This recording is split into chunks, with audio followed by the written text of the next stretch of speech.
নমস্কাৰ সকলোকে স্বাগতম জনাইছো আমাৰ চেনেলৰ অন্য এটা ভিডিঅ'লৈ আৰু আজিৰ প্ৰথম কুৱেশ্যনটো হ'ল অসমৰ মাটিকালি কিমান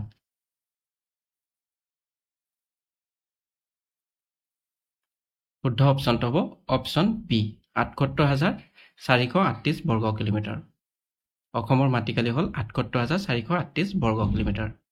নেক্সট কুৱেশ্যন অসমৰ সৰ্বোচ্চ পাহাৰ শ্ৰেণীৰ নাম কি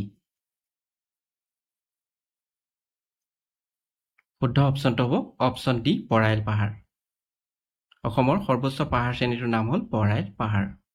নেক্সট কুৱেশ্যন অৰুণোদয় আলোচনীখন ক'ৰ পৰা প্ৰকাশিত হৈছিল শুদ্ধ অপশ্যনটো হ'ব অপশ্যন চি শিৱসাগৰ অৰুণোদয় আলোচনীখন শিৱসাগৰৰ পৰা প্ৰকাশিত হৈছিল নেক্সট কুৱেশ্যন তলত কোনজন ৰজাক খোৰা ৰজা বুলি জনা যায়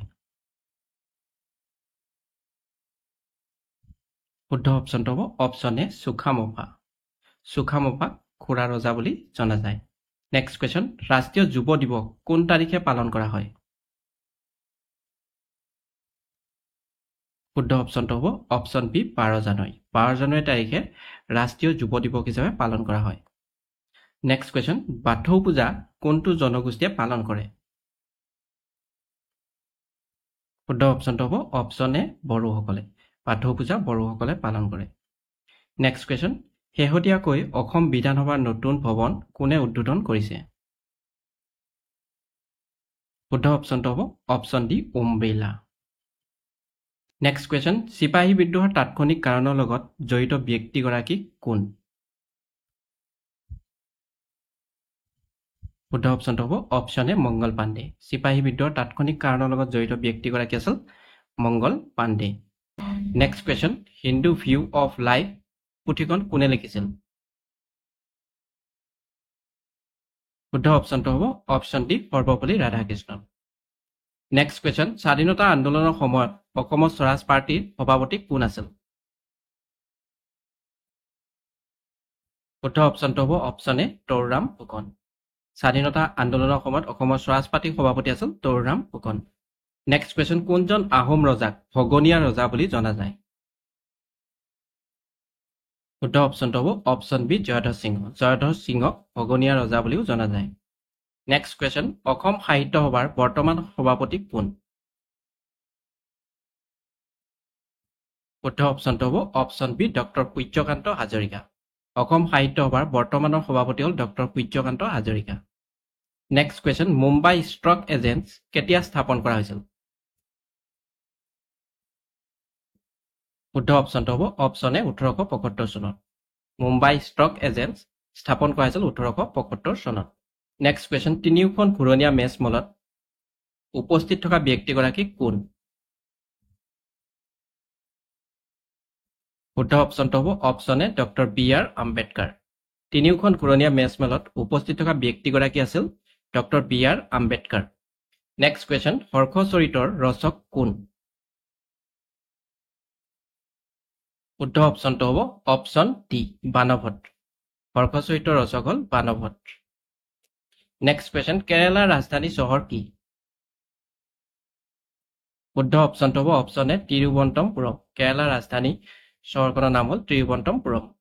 নেক্সট কুৱেশ্যন অসমৰ মুঠ ভূমিৰ কিমান শতাংশ বনজ সম্পদে আগুৰি আছে শুদ্ধ অপশ্যনটো হ'ব অপশ্যন চি 34.21%। নেক্সট কুৱেশ্যন সুদীৰ্ঘ দিন আৰু ঋতু গ্ৰন্থখনৰ বাবে কোনে সাহিত্য অকাডেমী বঁটা লাভ কৰিছিল শুদ্ধ অপশ্যনটো হ'ব অপশ্যন এ নিৰ্মলপ্ৰভা বৰদলৈ নেক্সট কুৱেশ্যন এটা কাবাডী দলত কিমানজন খেলুৱৈ থাকে শুদ্ধ অপশ্যনটো হ'ব অপশ্যন চি 7জন এটা কাবাডী দলত 7জন খেলুৱৈ থাকে নেক্সট কুৱেশ্যন হাভানা কোনখন দেশৰ ৰাজধানী চহৰ শুদ্ধ অপশ্যনটো হ'ব অপশ্যন এ কিউবা নেক্সট কুৱেশ্যন ৰাষ্ট্ৰসংঘৰ মানৱ অধিকাৰ আয়োগ কিমান চনত প্ৰতিষ্ঠা কৰা হৈছিল শুদ্ধ অপশ্যনটো হ'ব অপশ্যন চি 1946 চনত ৰাষ্ট্ৰসংঘৰ মানৱ অধিকাৰ আয়োগ প্ৰতিষ্ঠা কৰা হৈছিল 1946 চনত নেক্সট কুৱেশ্যন কোষৰ আৱিষ্কাৰক কোন শুদ্ধ অপশ্যনটো হ'ব অপশ্যন বি ৰবাৰ্ট হুক কোষৰ আৱিষ্কাৰ হ'ল Robert Hooke next question Jagannath মন্দিৰ কোন ৰাজ্যত অৱস্থিত শুদ্ধ অপশ্যনটো হ'ব অপশ্যন এ উৰিষ্যাৰ পুৰীত জগন্নাথ মন্দিৰ অৱস্থিত নেক্সট কুৱেশ্যন আয়াৰলেণ্ডৰ ৰাজধানী চহৰ কি শুদ্ধ অপশ্যনটো হ'ব অপশ্যন চি ডাবলিন আয়াৰলেণ্ডৰ ৰাজধানী চহৰখনৰ নাম হ'ল ডাবলিন নেক্সট কুৱেশ্যন কোন চনত অসম ৰাজ্যিক সংগ্ৰহালয় প্ৰতিষ্ঠা কৰা হয় শুদ্ধ অপশ্যনটো হ'ব অপশ্যন এ 1940 চনত 1940 চনত অসম ৰাজ্যিক সংগ্ৰহালয় প্ৰতিষ্ঠা কৰা হয় নেক্সট কুৱেশ্যন বিত্তীয় জৰুৰীকালীন অৱস্থা কোনটো অনুচ্ছেদৰ সৈতে সম্পৰ্কিত শুদ্ধ অপশ্যনটো হ'ব অপশ্যন ডি অনুচ্ছেদ 360 বিত্তীয় জৰুৰীকালীন অৱস্থাটো অনুচ্ছেদ 360 লগত সম্পৰ্কিত নেক্সট কুৱেশ্যন তলৰ কাক শৈক্যমুনি বুলি কোৱা হয় শুদ্ধ অপশ্যনটো হ'ব অপশ্যন এ বুদ্ধ গৌতম বুদ্ধক শৈক্যমুনি বুলি কোৱা হয় next question Assam medical college কিমান চনত স্থাপন হৈছিল শুদ্ধ অপশ্যনটো হ'ব অপশ্যন চি 1947 চনত অসম মেডিকেল কলেজ স্থাপন কৰা হৈছিল 1947 চনত নেক্সট কুৱেশ্যন গীত গোবিন্দ নামৰ গ্ৰন্থখনৰ কোনে লিখিছিল শুদ্ধ অপশ্যনটো হ'ব অপশ্যন এ জয়দেৱ গীত গোবিন্দ নামৰ গ্ৰন্থখন লিখিছিল জয়দেৱে নেক্সট কুৱেশ্যন কোন তাৰিখে ধৰিত্ৰী দিৱস আৰ্থ ডে পালন কৰা হয় শুদ্ধ অপশ্যনটো হ'ব অপশ্যন বি 22 এপ্ৰিল 22 এপ্ৰিল তাৰিখে ধৰিত্ৰী দিৱস পালন কৰা হয় নেক্সট কুৱেশ্যন ইৰাণৰ মুদ্ৰাৰ নাম কি শুদ্ধ অপশ্যনটো হ'ব অপশ্যন চি ৰিয়াল ইৰাণৰ মুদ্ৰাৰ নাম হ'ল ৰিয়াল নেক্সট কুৱেশ্যন ব্ৰহ্মপুত্ৰৰ দক্ষিণ পাৰৰ সৰ্ববৃহৎ উপনৈ কোনখন শুদ্ধ অপশ্যনটো হ'ব অপশ্যন চি কপিলী ব্ৰহ্মপুত্ৰৰ দক্ষিণ পাৰৰ সৰ্ববৃহৎ উপনৈখন হ'ল কপিলী নেক্সট কুৱেশ্যন প্ৰথম বৰগীতটো শংকৰদেৱে ক'ত ৰচনা কৰিছিল শুদ্ধ অপশ্যনটো হ'ব অপশ্যন ডি বদৰিকাশ্ৰমত প্ৰথম বৰগীতটো শংকৰদেৱে ৰচনা কৰিছিল বদৰিকাশ্ৰমত নেক্সট কুৱেশ্যন নিম্নলিখিত কোনটো শংকৰদেৱৰ উৎকৃষ্ট সৃষ্টি শুদ্ধ অপশ্যনটো হ'ব অপশ্যন এ কীৰ্তন ঘোষা নেক্সট কুৱেশ্যন তল কোনজন সমুদ্ৰগুপ্তৰ দৰবাৰৰ কবি আছিল শুদ্ধ অপশ্যনটো হ'ব অপশ্যন বি হৰিহেনা আছিল সমুদ্ৰগুপ্তৰ দৰবাৰৰ কবি নেক্সট কুৱেশ্যন মেঘদূতৰ ৰচক কোন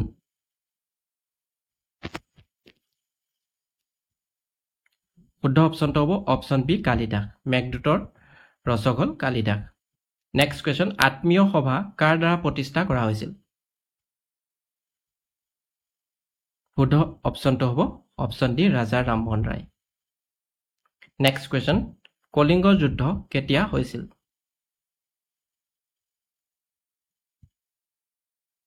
শুদ্ধ অপশ্যনটো হ'ব অপশ্যন চি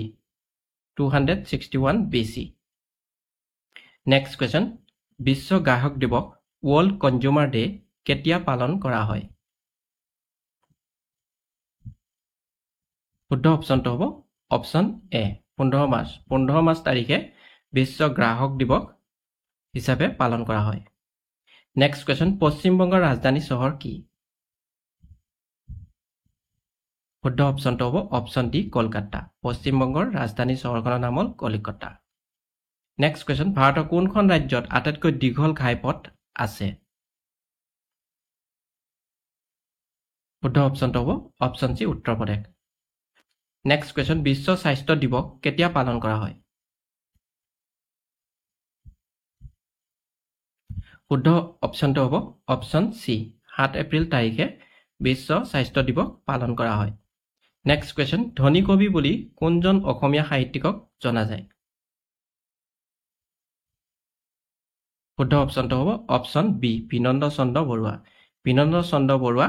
ধনী কবি বুলি জনা যায় next question unit trust of India কোন চনত স্থাপন কৰা হৈছিল শুদ্ধ অপশ্যনটো হ'ব অপশ্যন এ 1963 চনত ইউনিট ট্ৰাষ্ট অফ ইণ্ডিয়া 1963 চনত স্থাপন কৰা হৈছিল নেক্সট কোৱেশ্চন প্ৰথম মোৱামৰীয়া বিদ্ৰোহৰ আৰম্ভণি কাৰ ৰাজত্বকালত হৈছিল শুদ্ধ অপশ্যনটো হ'ব অপশ্যন বি লক্ষ্মী সিংহৰ দিনত প্ৰথম মোৱামৰীয়া বিদ্ৰোহৰ আৰম্ভণি হৈছিল নেক্সট কোৱেশ্চন কাৰ্বি মালভূমিৰ আটাইতকৈ ওখ শৃংগটো কি শুদ্ধ অপশ্যনটো হ'ব অপশ্যন এ ডাম্বু কুচু কাৰ্বি মালভূমিৰ আটাইতকৈ ওখ শৃংগটোৰ নাম হ'ল ডাম্বু কুচু নেক্সট কোৱেশ্চন কোন তাৰিখে বিশ্ব ৰেড ক্ৰছ দিৱস হিচাপে পালন কৰা হয় শুদ্ধ অপশ্যনটো হ'ব অপশ্যন চি 8 মে তাৰিখে বিশ্ব ৰেড ক্ৰছ দিৱস হিচাপে পালন কৰা হয় নেক্সট কোৱেশ্চন 2028 চনত কোনখন চহৰত অলিম্পিক অনুষ্ঠিত হ'ব শুদ্ধ অপশ্যনটো হ'ব অপশ্যন বি লছ এঞ্জেলেছ 2028 চনত লছ এঞ্জেলেছত অলিম্পিক অনুষ্ঠিত হ'ব নেক্সট কোৱেশ্চন বিশ্ব ধঁপাত বিৰোধী দিৱস কেতিয়া পালন কৰা হয় শুদ্ধ অপশ্যনটো হ'ব অপশ্যন ডি 31 মে 31 মে তাৰিখে বিশ্ব ধঁপাত বিৰোধী দিৱস হিচাপে পালন কৰা হয় নেক্সট কোৱেশ্চন বিক্ৰমশিলা বিশ্ববিদ্যালয় কোনে প্ৰতিষ্ঠা কৰিছিল শুদ্ধ অপশ্যনটো হ'ব অপশ্যন বি ধৰ্মপাল বিক্ৰমশিলা বিশ্ববিদ্যালয়খন ধৰ্মপালে প্ৰতিষ্ঠা কৰিছিল নেক্সট কোৱেশ্চন অসমৰ কোন ঠাইত ভাৰতৰ একমাত্ৰ কয়লাৰ মিউজিয়াম অসমত আছে শুদ্ধ অপশ্যনটো হ'ব option A Margherita next question বিশ্ব পৰিৱেশ দিৱস কোন তাৰিখে পালন কৰা হয় শুদ্ধ অপশ্যনটো হ'ব অপশ্যন ডি 5 জুন তাৰিখে বিশ্ব পৰিৱেশ দিৱস পালন কৰা হয় নেক্সট কোৱেশ্চন সাৰ্কৰ প্ৰথমখন সন্মিলন ক'ত অনুষ্ঠিত হৈছিল শুদ্ধ অপশ্যনটো হ'ব অপশ্যন চি ঢাকা সাৰ্কৰ প্ৰথমখন সন্মিলন অনুষ্ঠিত হৈছিল ঢাকাত নেক্সট কোৱেশ্চন চকৰি ফেটি বুৰঞ্জী কোনে লিখিছিল শুদ্ধ অপশ্যনটো হ'ব option B Numali Borgohain next question Borbarua আৰু বৰফুকন পথ কোনে সৃষ্টি কৰিছিল শুদ্ধ অপশ্যনটো হ'ব অপশ্যন চি প্ৰতাপ সিংহ বৰবৰুৱা আৰু বৰফুকন পথ সৃষ্টি কৰিছিল প্ৰতাপ সিংহই নেক্সট কোৱেশ্চন ভাৰতৰ নামমাত্ৰ কাৰ্যপালিকা কোন শুদ্ধ অপশ্যনটো হ'ব অপশ্যন বি ৰাষ্ট্ৰপতি ভাৰতৰ নামমাত্ৰ কাৰ্যপালিকা হ'ল ৰাষ্ট্ৰপতি নেক্সট কোৱেশ্চন উত্তৰ পূব সীমান্ত ৰেলৱে মুখ্য কাৰ্যালয় ক'ত আছে শুদ্ধ অপশ্যনটো হ'ব অপশ্যন এ মালিগাঁও নেক্সট কোৱেশ্চন বায়ুমণ্ডলৰ চাপ জোখা যন্ত্ৰটোৰ নাম কি শুদ্ধ অপশ্যনটো হ'ব অপশ্যন চি বেৰোমিটাৰ বায়ুমণ্ডলৰ চাপ জোখা যন্ত্ৰটোৰ নাম হ'ল বেৰোমিটাৰ নেক্সট কোৱেশ্চন বতাহৰ বেগ কোনবিধ সঁজুলিৰ সহায়ত জোখা হয় শুদ্ধ অপশ্যনটো হ'ব অপশ্যন এ এনিমোমিটাৰ বতাহৰ বেগ এনিমোমিটাৰৰ দ্বাৰা সহায়ত জোখা হয়